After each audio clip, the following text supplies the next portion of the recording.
নমস্কার, উমানন্দ শাস্ত্রী আবারও হাজির হলাম বাৎসরিক রাশিফল নিয়ে।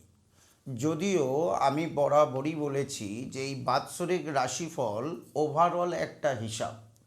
যে কোনো ব্যক্তির রাশিফল বা এই ধরনের বিচার করতে গেলে তার নিজস্ব জন্ম ছক বিচার করাটাই আবশ্যক। যাই হোক, তবুও একটা মানুষ যারা আমাদের কাছে পৌঁছাতে পারে না, যে কোনো কারণেই হোক আমাদের কাছে আসতে পারে না, তারা রাশিফল দেখে কি করবেন কি করবেন না সে একটা সিদ্ধান্ত নেয়। তাদের জন্যই বা আমার সঙ্গে যারা জড়িত তাদের সকলের জন্যই আমি প্রতি বছরই এই বাৎসরিক রাশিফল ভিডিও আকারে পোস্ট করে থাকি। তাই আজও আপনাদের সামনে উপস্থিত হয়েছি বাৎসরিক রাশিফল নিয়ে। প্রথমেই যে রাশিটি নিয়ে আমি আলোচনা করব সেটা হলো রাশিচক্রের প্রথম রাশি অর্থাৎ মেষ রাশি। মেষ রাশি 2026 কেমন যাবে তার আগে বলে নিই, 2026কে আমরা ওয়েলকাম জানাচ্ছি। সকলেরই 2026 ভালো যাক এটা কামনা করি। যাই হোক, মেষ রাশি 2026 কেমন যাবে, কি করবেন। মেষ রাশি প্রথমেই বলে রাখি যে ওভারঅল একটা ধরে নিতে পারেন ভালো খারাপের মধ্যে এই বছরটা আপনাদের চলবে। একদমই খারাপ কিছু হবে না, কিন্তু ভালোর দিকটা একটু অসুবিধা হতে পারে। পড়াশোনার ছাত্রছাত্রী যারা আছে, যারা শিক্ষানবিশ, তাদের এই বছরটা অনেক বেশি মনোসংযোগ বৃদ্ধি করতে হবে। মানে পড়াশোনার উপরে বেশি পরিশ্রম করতে হবে। বেশি পরিশ্রম শুধু পড়াশোনা নয়, চাকুরি, ব্যবসা এবং যে যে ধরনের পেশার সঙ্গে যুক্ত মেষ রাশির জাতক বা জাতিকারা এই বছরে আপনাদের অতিরিক্ত পরিশ্রম করে রেজাল্ট কিন্তু ঠিক তদ্রূপ আসবে না, এটাকে জেনেই কিন্তু আপনাকে এগোতে হবে।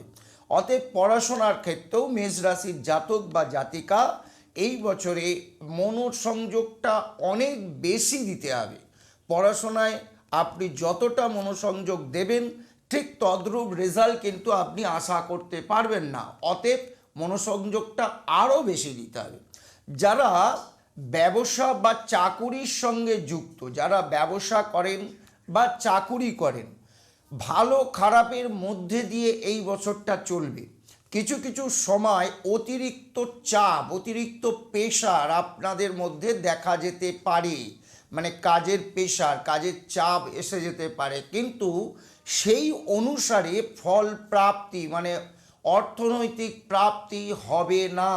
এটাকে আপনারা জেনে তারপরেই বছরটাকে শুরু বা বছরটাকে নিয়ে এগিয়ে চলবেন।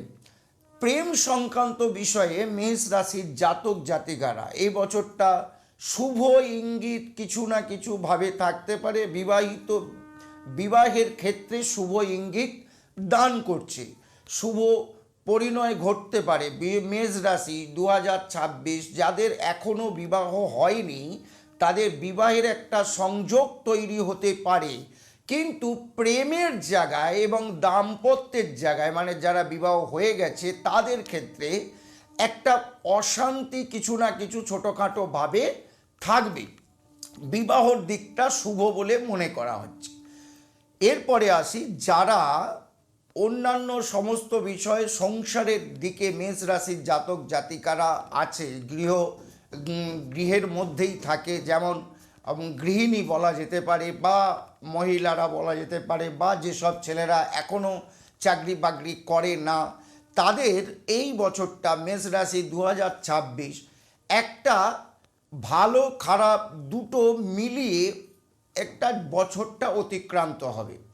আপনাদেরকে অনেকটা মাথা ঠান্ডা রেখে চলতে হবে। কোনো রকম উত্তেজিত হয়ে কোনো কথা বা কোনো রকম বিশেষ কোনো ঝামেলায় জড়িয়ে পড়া যাবে না। গাড়ি বা বাড়ির বিষয়ে একটু সতর্ক থাকা উচিত। বাড়ি জমি সংক্রান্ত কোনো বিষয় আপনার সঙ্গে একটা গণ্ডগোল বা অশান্তি আসতে পারে। কোনো কিছু হস্তান্তর যারা হচ্ছে বা যারা বিক্রি করতে চাইছেন এই বছরটা চেপে যান, মানে এই বছরটাকে বাদ দিয়ে 2027 গিয়ে একটা চিন্তাভাবনা করতে পারেন। কিন্তু 2026-এ যারা জমি বা ফ্ল্যাট কিনতে চাইছেন তাদের ক্ষেত্রে একটা সমস্যা দেখা দিতে পারে। যারা 4 চাকার গাড়ি টাড়ি কিনতে চাইছে তারাও এই বছরটাকে না কেনাটাই শুভ বলে আমি মনে করছি। মেষ রাশির জাতক জাতিকায় এই যে ওভারঅল একটা হিসাব দিলাম, এর সঙ্গে সঙ্গে কি করলে আপনারা মোটামুটি একটা সুস্থভাবে জীবনযাপন করতে পারবেন।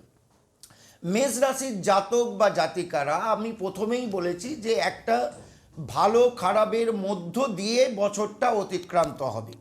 সেই জন্য আপনাদের যাদের ঠিকঠাকভাবে চলবে, নিজস্ব জন্ম ছকে যাদের সব কিছু ঠিকঠাক আছে, তাদের ঠিকঠাক যে চলবে, যাদের ঠিকঠাক অসুবিধা হবে তারা বা সকলেও করতে পারেন মেষ রাশির জাতক জাতিকারা স্ত্রী বা বাড়ির বৃদ্ধ মহিলাদের, বয়স্ক মহিলাদের, মা, কাকিমা, ঠাকুমা, জেঠিমা, মাসিমা, পিসিমা, এই ধরনের সধবা মহিলাদের কোনো সাজের দ্রব্য, সাজের জিনিস, অলংকার জিনিস কোনো একটি গিফট করুন, তাদেরকে দান করুন। এই যে গিফটটা সধবা মহিলা হতে হবে, তাদেরকে মা সম্পর্কীয় স্ত্রী জাতিকে আপনি দান করুন এবং আপনার রাশিচক্রে কিছু না কিছু শুভ প্রভাব দেখা যাবেই। ভালো থাকুন, সুস্থ থাকুন।